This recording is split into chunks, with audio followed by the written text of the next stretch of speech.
Good morning, friends, and welcome to the Unitarian Universalist congregation of York. Before we enter into worship together, there are a few announcements we want to share about our community here. Some of you who are new to us, our minister is on her summer leave, and we expect her back soon, I hope. Join us this summer for the New Generational Circle, a spin-off of our friendship circles.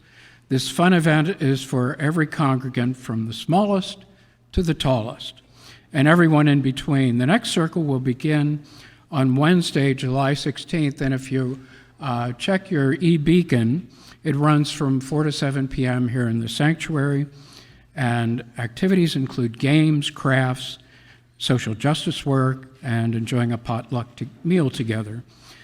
Please bring a meal and share. If you're interested, you can sign up at bit.ly/GenCircle. Reminder on July 27th at the March's beautiful farmstead, immediately following the service, there's a potluck gathering. Bring a covered dish, your games, and dress casually, of course. It's always a fun event at Marches. Be on the lookout for new information coming soon about listening circles. These circles will be a way for folks to discuss and ask questions about the process to call a settled minister. There soon will be sign-ups available by way of a paper or digital sign-up that Sarah is preparing. Beth and Robert are here today to remind you to be aware of these soon to be happening. We still need some facilitators for the process, recorders and facilitators. So see Robert, Beth, Sue Bupp, or Pat Dunlop for more details. Now that we've addressed the business, let's begin to turn our attention to worship. My name is Jim Smoker. I serve as co-chair of the Green Action Team, and members of our team are here this morning to put together our lay-led service. Whoever you are, whoever you love, we're glad your faith journey brought you to us today. The mission of this congregation is to nourish a loving community, inspire lifelong spiritual growth, and act for a better world. We welcome all of you joining us in person or online. If you're joining us for the first time, we invite you to visit our welcome desk to fill out a visitor card or send an email to visitor@uucy.org so that we might get to know you better. We invite you to bring your whole self into the sanctuary space with us. If you're here in the sanctuary, please set your iPhones or cell phones to worship mode, silent or vibrate. If you would prefer, there's an activity cart in the back. You can enjoy centering activity during our worship. You're invited to check out our spirit work cart in the back. Children who are with us may also find a place of merriment and activity in the nursery if you or your parents are so inclined. Now, to mark this most sacred time together by our presence, let us take a collective breath. Again, welcome to UUCY.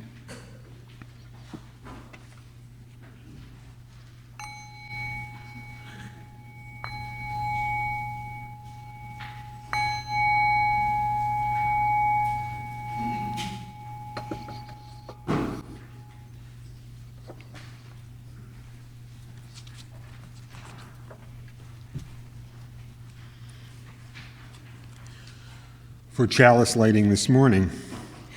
We light this chalice for the web of life which sustains us, for the earth, the sky, for above and below our shared home. May this light remind us of our responsibility to share in the care of this precious planet and all of its inhabitants.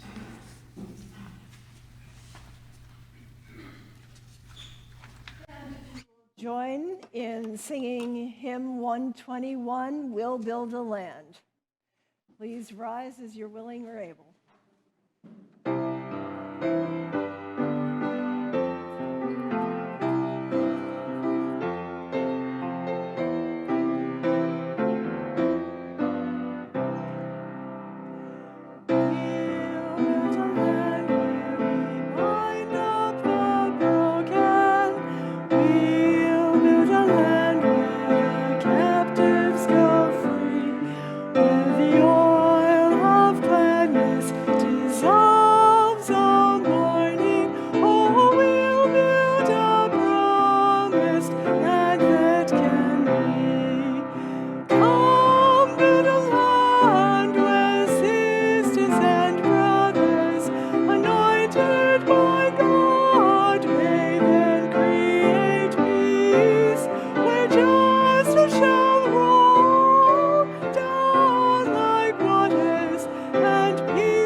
Our reading this morning is from Braiding Sweetgrass by Robin Wall Kimmerer. Today we have gathered, and when we look upon the faces around us, we see that the cycles of life continue. We have been given the duty to live in balance and in harmony with each other and all living things. So let us bring our minds together as one and give greetings and thanks to each other as people. Just take a moment and look around you. We are indeed one. Now our minds are one.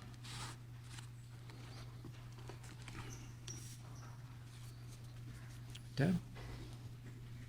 Good morning. Good morning. My name is Deb Gogniat, and I co-chair the Green Action Team with Jim.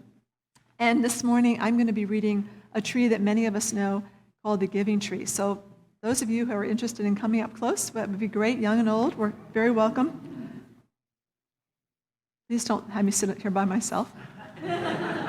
Thank you, Mary. Thank you, Sandy. The kids sit down. Thank you, Esme and Gab. Thank you, Liz. Sorry, I'm recruiting people to sit here. Thank you very much. Okay. Well, thank you so much for joining me. Okay. So I think you've all seen the cover of the Kids. Anyway, so it's a story about a tree and a little boy. And the tree is an apple tree, so you can see the apple falling from the tree. Once there was a tree. And the tree loved a little boy. And every day the boy would come, the little boy's come into the tree, and he would gather her leaves. Have you guys gathered leaves? Yeah, it's fun, right? You can play in the leaves. And he'd make them into crowns and play king of the forest. Yay! He would climb up her trunk. Do you see his little legs going up the trunk? Have you climbed a tree before? You guys? Yeah. Oh, Esme, all right. Esme, I'm sorry, you can't really see it. Good. And swing from her branches. Do you see his feet? Isn't that funny? Have you done that, Esme? Yeah. Esme's a gymnast, so she's done lots of that, I bet. And eat her apples. And would play hide and seek. You see where he's hiding? Yeah? They had it, yeah. And when he was tired, he would sleep in her shade.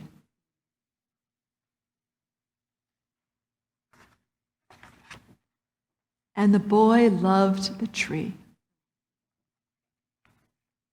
very much, and the tree was happy. But time went by, and the boy grew older. So you see here, he's like a teenager maybe, and here he's with another set of legs, so we don't know what's going on. And the tree was often alone.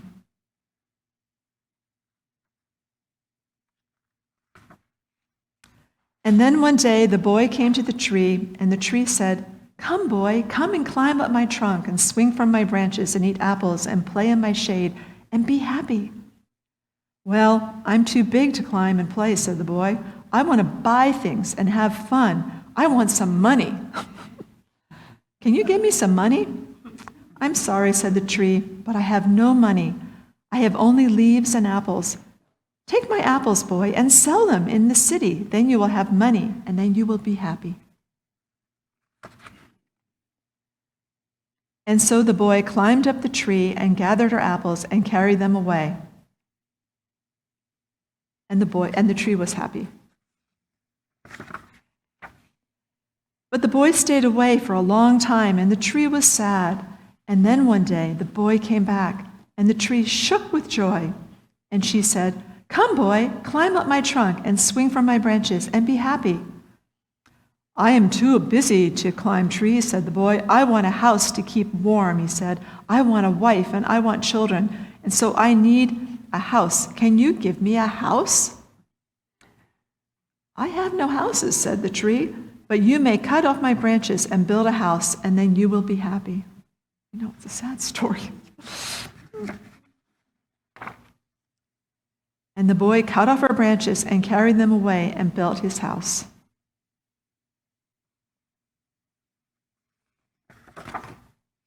And the tree was happy. But the boy stayed away for a long time, and when he came back, the tree was so happy, and she could hardly speak. "Come, boy," she whispered, "come and play." "Oh, I'm too old and sad to play," said the boy. "I want a boat that will take me far away from here. Can you give me a boat?" "Cut down my trunk and make a boat," she said, "and then you can sail away and be happy." And so the boy cut down the trunk, the tree down to the trunk, and made a boat and sailed away. And the tree was happy. A really nice tree.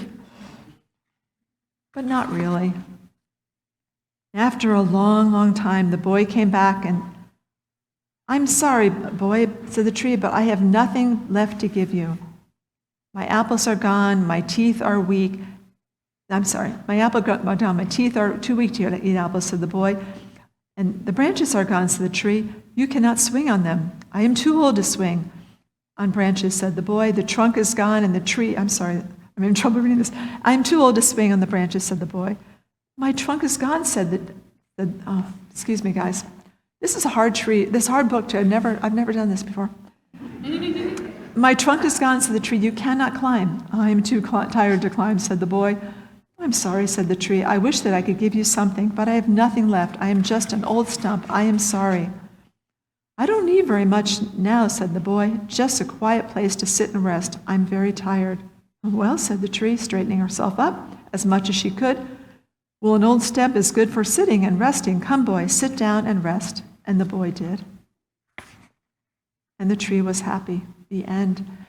So there's lots of possible things to come from this story, but when you think about what this tree was willing to give up and the issues around appreciating and gratitude and finding joy and taking care of things that are special to us, and I think Craig will talk a little more about that. So we can all go back to our seats. Thank you for joining me.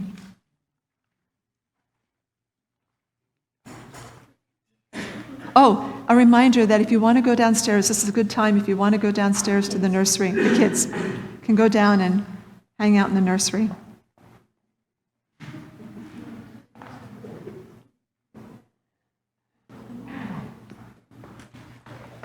This one.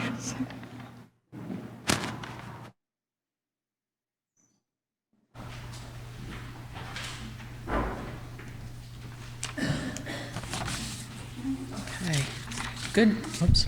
Get this up here a little bit. Good morning, everybody. Everybody hear me okay?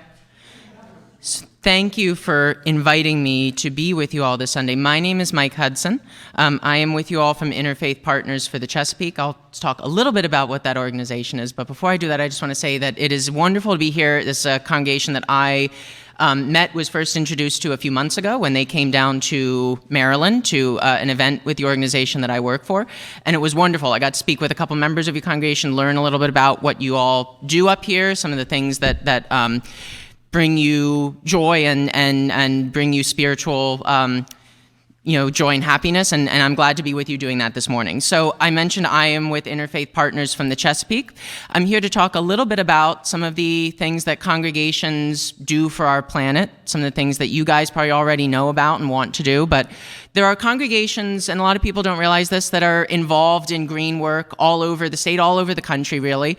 Interfaith Partners for the Chesapeake works with congregations in the Chesapeake watershed, and we work with congregations that believe that doing green work, doing environmental stewardship work is a part of their spiritual calling, that it's something beyond just something that we do to be nice and have plants in our backyard and have birds in the backyard. We do it because we believe that there is a deeper meaning to it, that there is a spiritual calling that tells us that we need to care for the planet in a perhaps a better way than the generations of folks that have come before have done. And that's what we helped folks do at IPC. We help people understand those spiritual connections, because there are congregations that, unlike you, maybe don't know or have a connection to their environment already. You guys clearly understand some of that already, but there's a lot of congregations that don't know why they should care about the environment, why they should feel at one with their waterways, why they should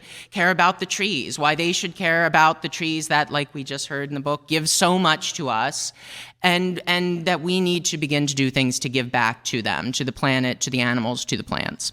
And so at IPC, we help congregations that are trying to do that. We help congregations that are in a position to put conservation landscaping in on their properties, that have the ability, some knowledge, some expertise, and some energy, and want to put native plants in their properties and make habitat. We help congregations that have a lot of energy but maybe not a lot of physical space. How do they put that energy to good use, bringing the good news, bringing the importance of our environment to others? How do they bring that spiritual message to others? All of that kind of stuff is stuff that we do at IPC. And we're always happy to have congregations know about congregations that are doing that work anyway. We didn't know about you guys. We didn't introduce you guys to this stuff. You found this on your own. You determined that doing environmental work was important. You decided that environmental justice and stewardship was something that was important to your spiritual expression. And that's what's really important. It's really important when congregations do that, when they share that message with others, when they are willing to bring that message to their communities, their neighbors, their members, as you guys do. And so I'm very happy to be with you. I'm very thankful that you guys do this work. And in that sense, I want to lift up the work that you guys and other congregations are doing. So please, I'm going to be with you all for a little while after the service. Talk to me about the stuff that you're doing. I already hear some about what your Green Team is up to. Tell me more. Tell me stories that I can bring to other congregations when I go to other places in York or back in Lancaster and Dauphin, where I do more of my work, and tell them what people are doing, what care there is out in the world, because that's what makes other people want to do stuff, right? It's not just knowing. That's a good thing. That's part of it, but it's seeing everyone else. It's seeing the impact and how everyone can work together to do something. And that's what will really build this mission and continue to bring it out and spread it to other communities of faith.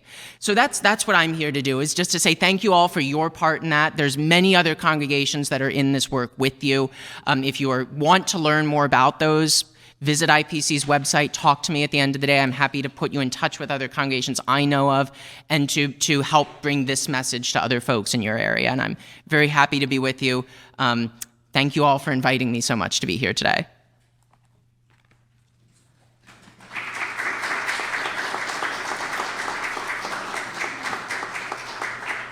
And so we light one more final candle this morning for all that remains unspoken within our hearts. It may feel too large or too small to share, and you may not be ready to hear it read out loud, but please know that our community holds these with you in silence, even if the words never come. We honor all that we carry within us and know that the flame of our faith kindled here resides within us also at all times. So it may ever be. And now we will sing our responsive hymn, number 123, Spirit of Life.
And now, if you'd like to join me in our hymnal in the back, number 550, there's a responsive reading, We Belong to the Earth.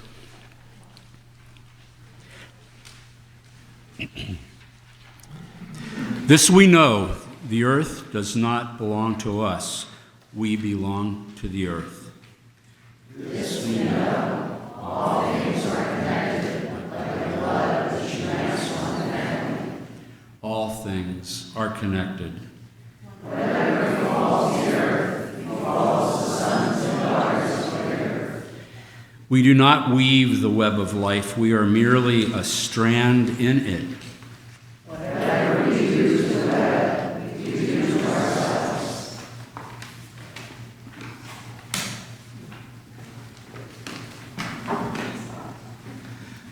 Well, I titled today's message Biophilia, which I borrowed heavily from a sermon that was given on March the 21st, 2024 by Dr. David Cantor in Dallas at the Unitarian Universalist congregation there, which asserts that human connection to other living systems is really what it's all about.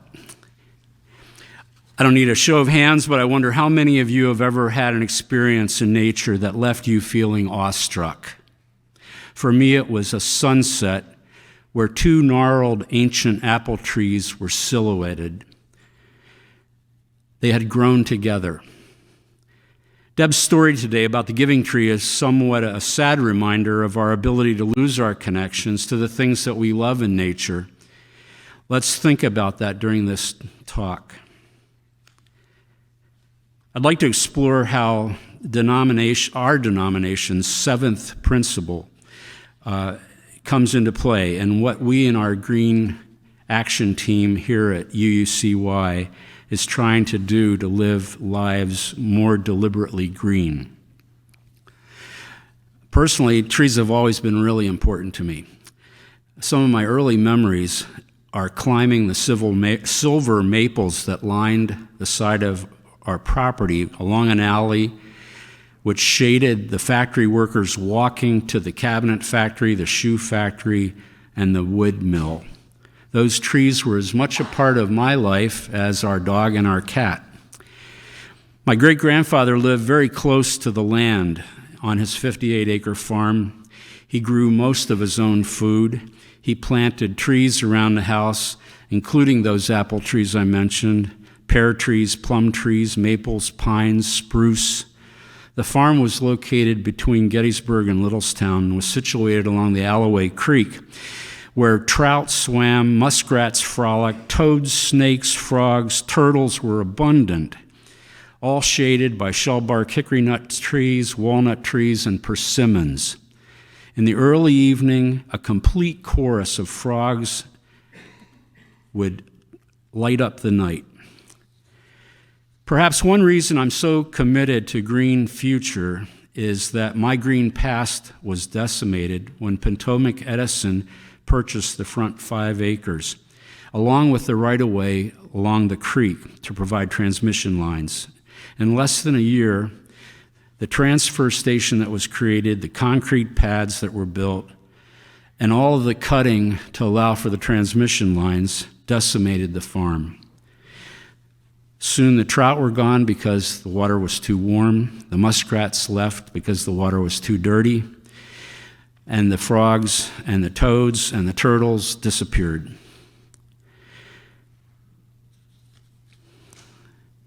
This was in the late 1960s and the very early 1970s, when nationally we were beginning to wake up.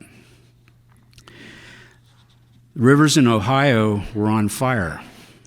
Rachel Carson's book had come out exploring the horrors of DDT, and America was observing its first Earth Day, documenting some of the things that needed to be changed immediately. Hope began. In many places, schools, organizations, congregations, people began to try to do better. Our congregation's Green Action Team has worked to try to recreate a bit of an urban forest on our northwest quadrant. We have 7.5 acres of land here that we're responsible for, and we've planted about 65 trees, and 54 of them have survived the winters and last summer's drought. It's a big step forward, and I invite you after the service to take a little stroll if you're so inclined. You can see some of the things that are growing. We've also worked hard to create a purple air monitoring system which will report on the relative air quality in our city. It's a part of a national network of air monitoring programs. Other things that we've been advocating for but haven't yet tried to take the next steps to accomplish is turning some of our grass into a meadow. We've had an exploration of potential solar applications here And we've had a subset of our Green Action team looking at the potential for greener options when we go to replace our aged HVAC system. The paths we choose will say a lot about what we value. I'd like to explore together how we can make a difference day by day in the choices that we make for a greener congregation, a greener York, a greener world. We grow food here, not the Green Action team, but the Garden Committee. Many people on the Green Action team are also members of the gardening team. And we give our produce each week to the St. Paul's Food Bank just up the street. If you travel around York County, you might notice a lot of houses that have been built along the road that lack any kind of planting whatsoever, only grass. Grass is a green desert. The reason is it really doesn't host any insects, any birds, anything that's really part of the web of life. I'll give you that it hosts rabbits. Prominent entomologist, educator, and author Dr. Douglas Tallamay argues that if every home across America planted 1 square yard of native flowers, the impact nationwide would be staggering. He goes on further to argue if every golf course, every public space, every railroad right-of-way were similarly planted, the impact would be staggeringly good. We would begin to reestablish a balance that we have lost. He goes on to explain through careful review how he and his wife acquired an abandoned 10-acre farm in eastern Pennsylvania and began an intensive planning process. Within a few years, he determined that the white oak that he had planted first had already attracted 230 different types of insects and over 25 kinds of birds that were feasting on the larvae of the insects. I highly recommend that you take a look at his work, Bringing Nature Home, or Nature's Best Hope. They're both available in our libraries in the county. You might be thinking, I'd like to do something, but I just don't know where to start. I've never done any farming, and I've never really taken good care of plants. Well, there are lots of great resources for you right here in York County. Penn State's Master Gardener program has a hotline and has lots of workshops available almost weekly that go into fine detail on just about any aspect of taking care of shrubs, trees, or gardens. Similarly, there's an organization called MARIA, which is Mid-Atlantic Renewable Energy Associates. They offer Zoom lectures on a monthly basis on a very wide array of topics, including alternatives to fossil fuel-generated electricity. Back to Dr. Douglas Tallamay, he says, you don't have to save biodiversity for a living, but you can save it where you live. 300 years ago, Pennsylvania was covered with forests, particularly here in our area of York County, a massive oak forest. If you have enough space at your property, you might want to try to think about planting at least 1 white oak tree. There are a lot of simple things that can be done to help nature. It doesn't have to begin with a major investment. In fact, doing simple things can save you money. For example, turning off lights at night or turning off lights whenever you're not using them. Light pollution really devastates insect populations. It makes them easy predators, it sometimes incinerates them, and it really throws off their life cycles. And insects are vital for all of the things that we grow, that we eat. Another step that you can take to save money and time is to shrink your yard. Think about planting some beds of natives, things like bee balm, mountain mint, coneflowers, echinacea, or rudbeckia, black-eyed Susans, brown-eyed Susans. They'll attract lots of butterflies and moths, and if you're lucky, you might see a skipper, which I was introduced to after we put the front of our house into a native garden bed. They look like jet planes. They're somewhere in the family of moths and butterflies. Dr. Talamay's books, by the way, are highly recommended by his granddaughter, who at 7 said, "Building a park at your home allows you to have a very personal relationship with nature on your own time and at your own park. You can avoid crowds. It's free. You avoid all the hassles of travel, and you can experience the natural world alone if you want to." That's a pretty smart kid. Online organizations that support green thinking, such as 1-5 Cent, encourage more careful eating. They point out that America wastes close to 60% of the food that is purchased. This is a staggering figure. We can do better. Portion control, vegetable and fruit choices over meat choices, they all matter. Water, work, and energy required to produce 1 pound of meat protein versus 1 pound of vegetable protein is staggering. I'm not demanding we all rush out and become vegetarians or vegans, but conscious choices and our decisions to avoid easy and quick fast food options matter. Consider being a volunteer. Volunteer opportunities abound right here at church. Talk to any member of the Green Action team. Also, close to you, we have a wonderful county network of trails and parks. Get involved with them. There's lots of invasives attacking our major county parks, and it takes a lot of labor to clear them. Hiking along the Cumberland Valley Rail Trail last year, I came across a gentleman in his mid to late 80s with a bright yellow vest and a simple hand tool and a floppy hat. He was clearing invasive honeysuckle. Behind him was a 100-yard path that he had cleared. He said he had been at it 2 years, and he wished he had a couple of other people that might help him so the work could go quicker. He pointed to the other side of the trail where the bittersweet flourished. To me, that's a hero. The media reports lots of heroes, but he gets my first vote. Our region is blessed with strong organizations working to save the world. The Lancaster Conservation Trust recently acquired 1,800 acres in eastern York County to create a new permanent and dedicated parkland and trails. The county park system is really fantastic. Similarly, we've built out a rail trail with one of our own members at the start of that effort. That continues to grow and develop, but again, it's something that requires care and support and maintenance.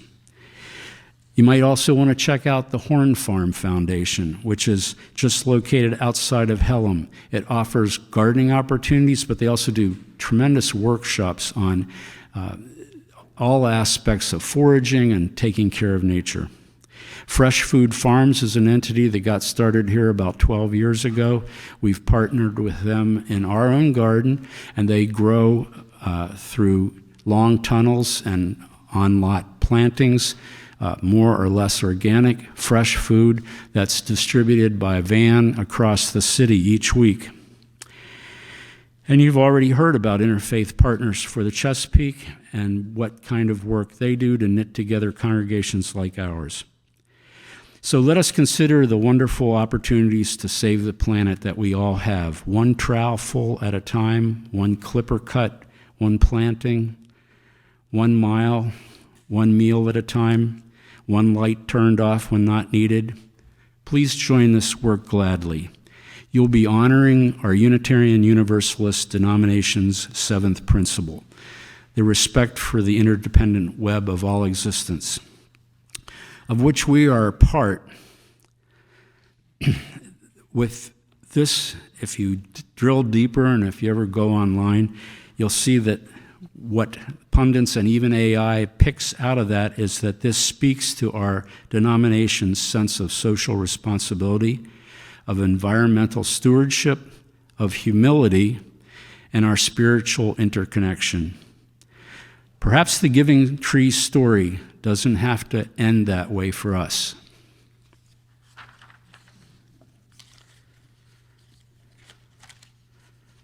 And now, if you would be willing to rise and sing hymn number 21, For the Beauty of the Earth.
We now invite you into generosity as we collect our weekly offering.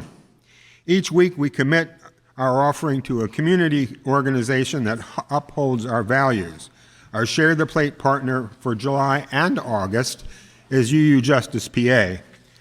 UU Justice PA is the voice of Unitarian Universalism and our values in Harrisburg. It represents the 40 UU congregations in the state of Pennsylvania. Our guest this morning, Arlie Heininger-Voss, is their associate for legislative affairs. She's become known throughout the Capitol, and I've seen her at work, and I've also been deeply appreciative of the fact that Arlie reaches out to other organizations to create the kind of relationships with like-minded progressive organizations that helps move legislation forward or sometimes works for its defeat. So with that, Arlie, would you join us?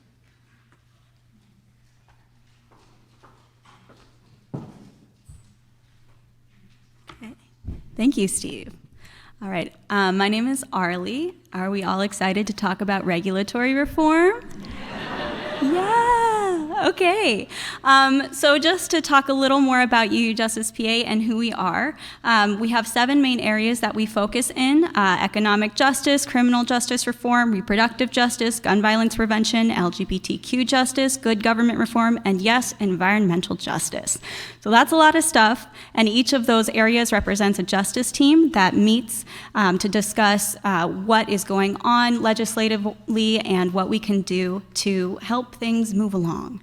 And so some of the things we do include organizing meetings with legislators, having postcarding events, calling, having educational events, and much more. This is something that works. Organized advocacy has real change in the world. Some of the things that we were advocating for statewide just last year that we saw legislative wins include having increased funding for public schools, more equitable funding, having doulas be included in Medicaid coverage for pregnant individuals, having increased postpartum screenings and education, and also solar for schools, which would give grants to schools to provide solar programs for their own needs. So let's talk a little more about environmental justice. We haven't solved the climate crisis yet, but we are getting warmer. Summer of 2024 was the hottest summer on record, and it's having a run for its money this year. If you've been feeling the heat, you should know that scientists project that this summer is going to be the hottest one on record for the 21st century, and also the coolest one for the 21st century going forward. So it's particularly crucial for Pennsylvanians to understand their importance in this larger climate crisis. Pennsylvania produces about 1% of total global greenhouse gases. We don't make up anywhere near 1% of the global population, so we are really punching above our weight class in impact. So this is something that I find really interesting because I know this environmental justice is something that UUs hold really close to our hearts. I had a member of our church who went to a large gathering of UUs, and they were trying to figure out, okay, what is it that all UUs agree on? What is it we're really about? And what it boiled down to was recycling. And I'm here to tell you that that's great, but what we really need is regulatory reform. What's really making the biggest changes are the large corporations and how they operate. And the only way to get a handle on that is through legislation. So I know most of us in this room probably take time out of our days to rinse out containers after we're done with them and put them in the recycling. If we all spent the same amount of time we use to rinse out our containers, to contact our legislators and advocate, we can make a huge impact. So take that home with you. So as Pennsylvanians, we have a privilege and a duty. We have this opportunity to affect change in ways that people across this country and across the world don't really have. Not only are we a purple state where our votes matter crucially, both in state and federal elections, we also are in a state that is really big in the oil and gas industry, where we can really affect change with our regulatory reform. And as Unitarians, we covenant to protect our environment and communities through the spiritual practice of democracy. Something that I always try to keep at the front of everyone's minds is that democracy is not a noun, it's a verb. The first and foremost thing that you should be doing is voting. As our former director, Reverend Joan Sabatino, always said, when we vote, we win, and that's true. We, across the state, have almost no 100% voting congregations. That's something that at UU Justice PA we're trying to work on. Every person in this room should be voting. If you care about the environmental justice, if you care about other issues going on, even if you feel like you have to choose from the lesser of two evils, the only way to have accountability in the Capitol is for voting. Without people voting, there is no system of accountability. So that's crucial. And we'll get a little bit to more of that later. But first, I just want to say, just by agreeing to be Unitarian Universalists, covenanting with Unitarian Universalists with our Article 2, we are already kind of promising to do this. Some of our values include interdependence, where we say we covenant to protect the earth and all beings from exploitation. Justice, we support the use of inclusive democratic processes to make decisions within society at large. Equity, we covenant to use our time, wisdom, attention, and money to build and sustain fully accessible and inclusive communities. Remember the money bit when the plate comes around. So once we are hit November, we have a very important race coming up. We're looking at judicial retention for 3 out of 7 Supreme Court judges. And these Supreme Court judges have voted in ways that do reflect our values previously. This Supreme Court is the one that ruled that our schools are currently unequitably funded, which allowed us that win the past year in funding. They struck down an extremely gerrymandered map, which would control how people's votes are distributed, essentially. And a lot more, including a ruling that struck down challenges to abortion funding. So this is also really big for environmental justice. One of the things that we're waiting for a ruling on in the Supreme Court is whether we are able to stay as a part of the Regional Greenhouse Gas Initiative. This is a really important piece because Pennsylvania is such a big producer of greenhouse gases, and the regional effort is most effective because it means that we are holding everyone in the region to the same standards, so companies can't just get a break by going somewhere else nearby, and also that where we need the most funding for climate impact, it can go to that area. In the meantime, we are advocating for similar cap-and-trade programs in the Capitol like Pacer and Press, as well as Governor Shapiro's recent lightning plan, which tries to control energy usage in Pennsylvania. So, come November, remember to vote. That's the most important thing. Harvard political scientist Erica Chenoweth has shown that movements which actively engage just 3.5% of the population rarely fail to bring about change. Just 3.5%. And so it's really important that if all our UUs, we have over 6,000 UUs in the state, that's enough to really engage communities. Change can happen, change needs to happen, but it's frankly a lot of work to get there. And we can only do that work if it's shared across a community of loving, engaged individuals. As Unitarians, we are sworn to be that community for positive change. So if you are someone who wants to help with that, but doesn't know how, doesn't know where to start, then I encourage you to reach out to UU Justice PA. I will be somewhere around the church with a pen and paper, and I would love to get your email and what you'd be interested to do. And it's so easy just to call your legislator, to learn about issues, to talk to your friends about these issues, and to vote. So thank you very much for having me here. I am so happy to see all your lovely faces this morning.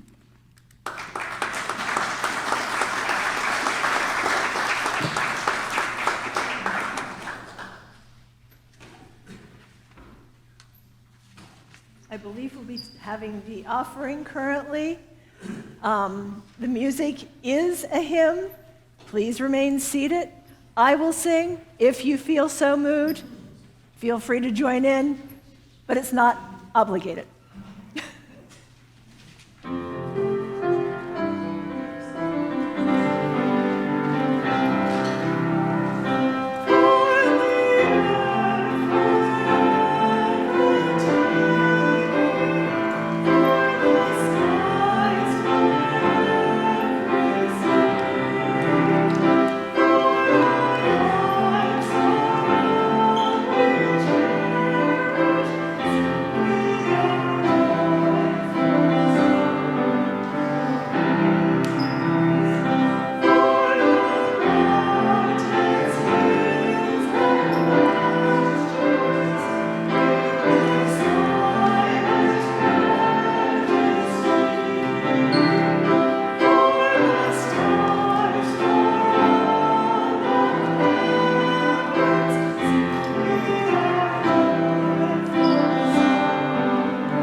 We've reached that point in our service where we extinguish our chalice. Please join me in these words. We extinguish this flame, but not the light of truth, the warmth of community, or the fire of commitment. These we carry in our hearts until we are together again.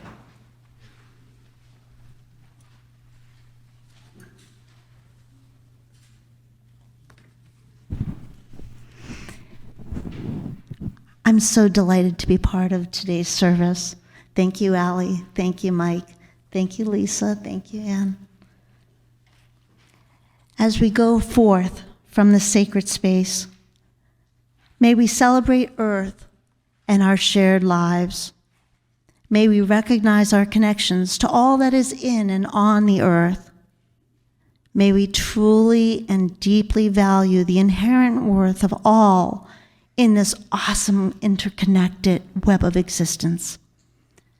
May we commit ourselves in a new way, and may we hold our commitments and each other gently but firmly. Blessed be, and amen.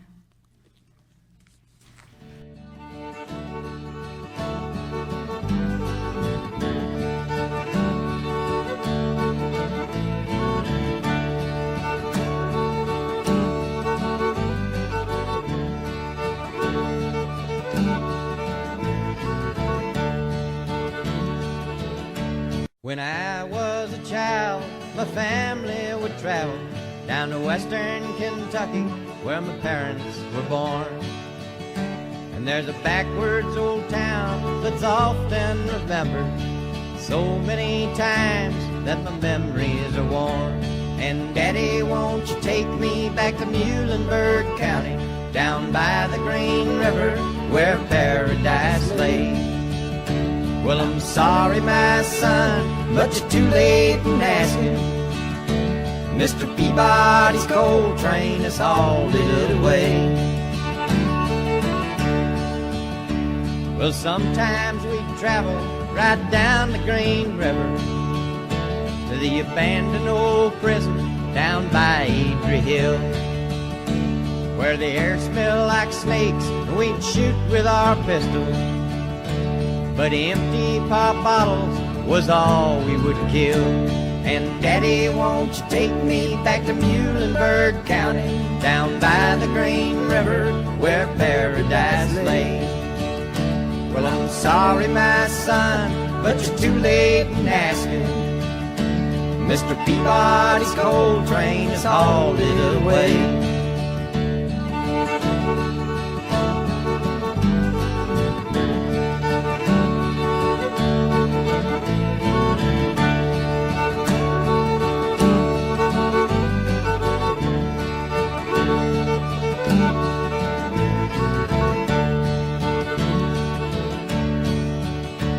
Then the coal company came with the world's largest shovel, and they tortured the timber and stripped all the land. Well, they dug for their coal till the land was forsaken. Then they wrote it all down as the progress of man. And Daddy, won't you take me back to Muhlenberg County, down by the Green River where paradise lay? Well, I'm sorry, my son, but you're too late in asking. Mr. Peabody's coal train has hauled it away.